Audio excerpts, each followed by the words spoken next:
needed to inspect under my house, and that's a horrible, horrible place, like tiny, tiny, tiny, tiny crawl space, and I'm not a tiny, tiny person, and I found a rat carcass, and it was horrible. So I made this thing, and this is like cobbled together from bits and pieces, but it's a remote control, and I can control it. It's got a camera on the top,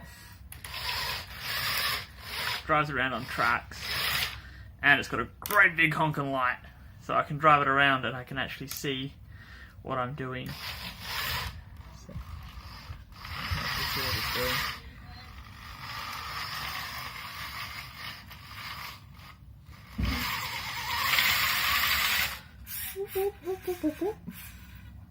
And big honking light, which you can't really see because it's outdoors.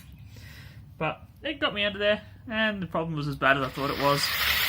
But, you know, even though it took me about 10 times longer, it's way more fun than crawling under the house.